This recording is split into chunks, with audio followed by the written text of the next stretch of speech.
Welcome back to Farming Simulator 25, and it's a day of firsts for the farm.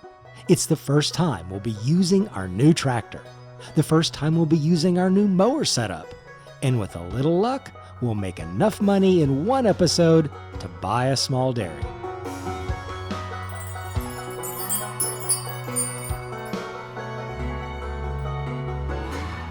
We're going to waste no time in this episode and get straight to using the new tractor for the first time and see if our mix-matched mower setup will work on the grass.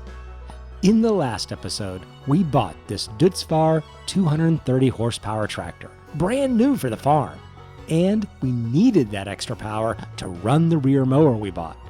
The front and rear mower are different brands, but I think it should be fine using them together.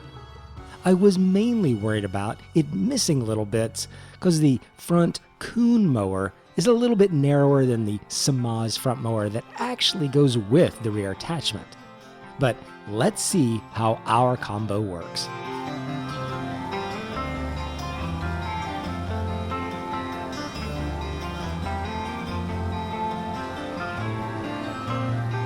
It works perfectly. Though I can tell the operator is going to need a little more time to get used to it. We'll get on with the grass cutting though, and I'll give you the verdict.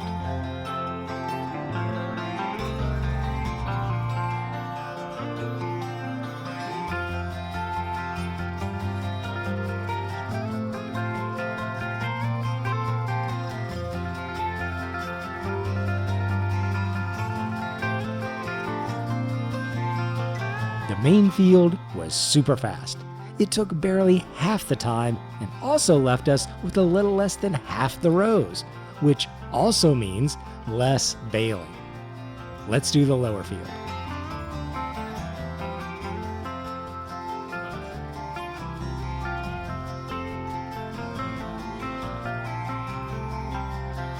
That was ridiculously fast, and only 4 rows from the main part of the grass.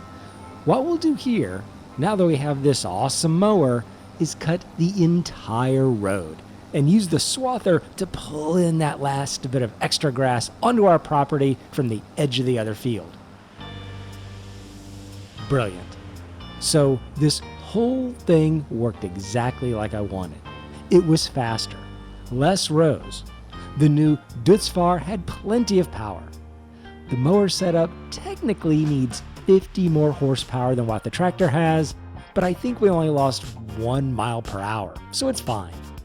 The whole thing just worked perfectly.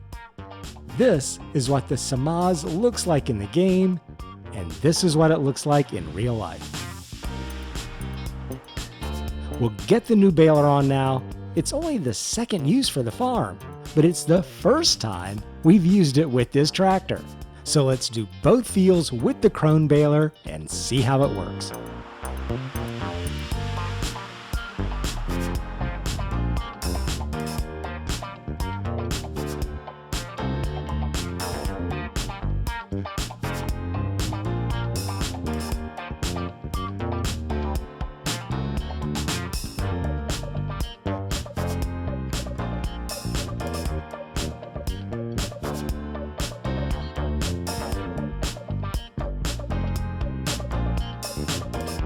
Just like the new rear mower, it worked great, and so much faster with less rows. One thing I can also tell with this tractor is that it has a much snappier transmission than the John Deere. It definitely accelerates and gets up to speed quicker than the Deere, and it's more than just a horsepower thing. Even when it's not pulling anything, it just goes. I'm extremely happy with the purchase, no regrets. The next step here is to get the bales wrapped for silage so they can start fermenting. For that, we'll go retrieve the 3650 that we left back at the store and take it over to the farm. We'll give it a full repair on the way, but hopefully we'll not need to keep up with repairs nearly as much, though it's still going to get plenty of wear. The one thing the Deutz Fahr can't do is operate a front loader. So we'll need to keep using the John Deere for the farm for all the things that require a front loader, which is a lot. Putting the bales in the wrapper, loading the bales on the trailer, moving pallets, moving logs. So yeah, this John Deere is still going to get plenty of work on the farm.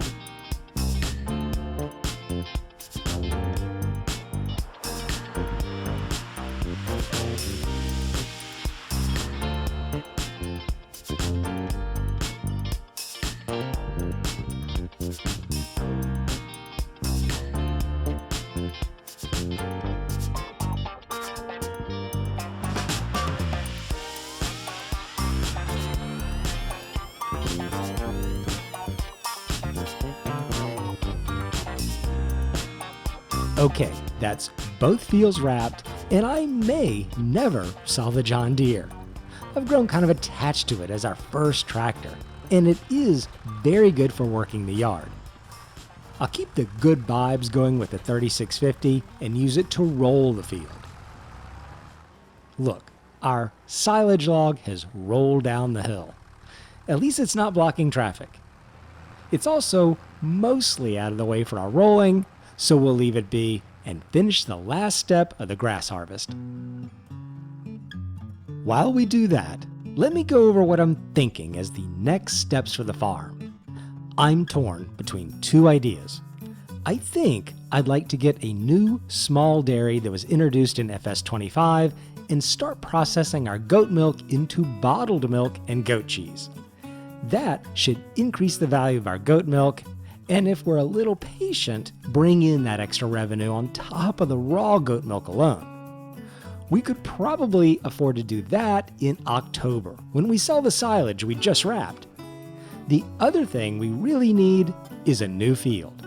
And I've already bought the really cheap ones right in this area, so the only problem with that is that it would be a bigger goal that we probably couldn't afford until January.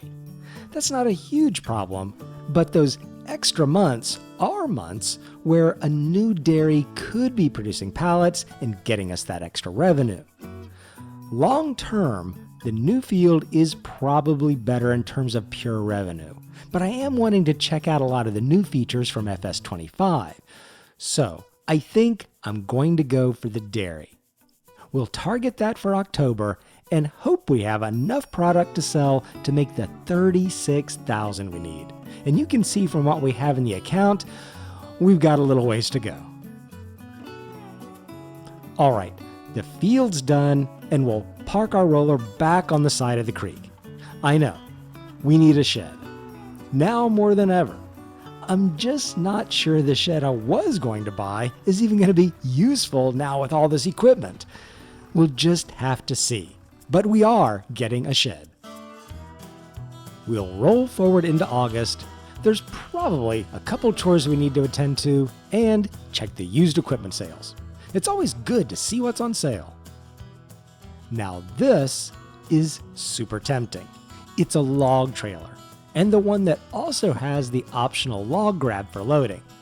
That would be a huge quality of life improvement over loading the logs on our little farm tech flatbed. I just wish these things would come on sale when we've got a little extra money to spend. But we never do. I have extra money, that is. It's always being spent on something more pressing.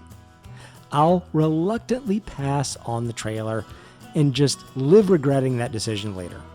For now, we'll take care of the one thing we need to do in August and water the goats. So far, the goats have not been at all demanding for any kind of food.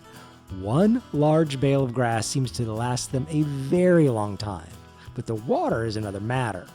It seems like they need water almost every month, even though we might be able to stretch that to 2, just depending on what time of the day it is, but they seem to drink quite a lot.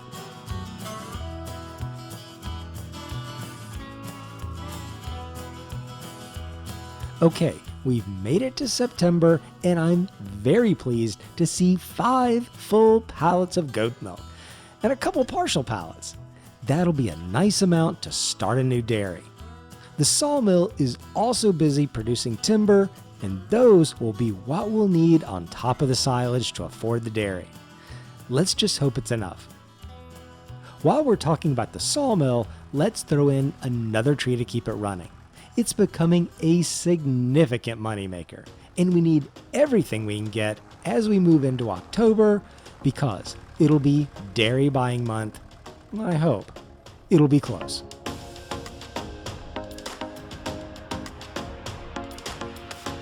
Okay, we woke up early and got straight to work on the fields. You might be thinking, why isn't he selling the silage and the lumber and getting the dairy straight away? The answer is, the silage hasn't finished fermenting yet, and I need to give this sawmill a little more time to finish producing a couple more pallets. So we started cutting the grass.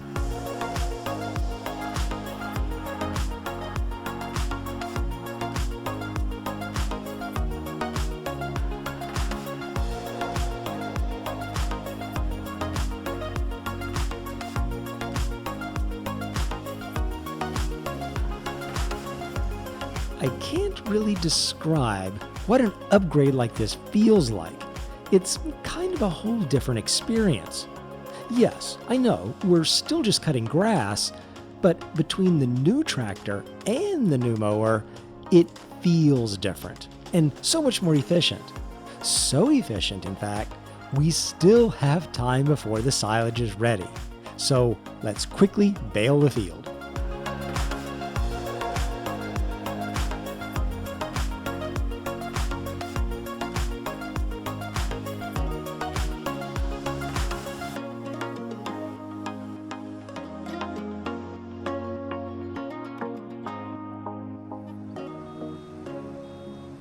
I keep saying it, but the new tractor just works so good, and it's made quick work of the fields to do 2 mowing and baling sessions in one episode.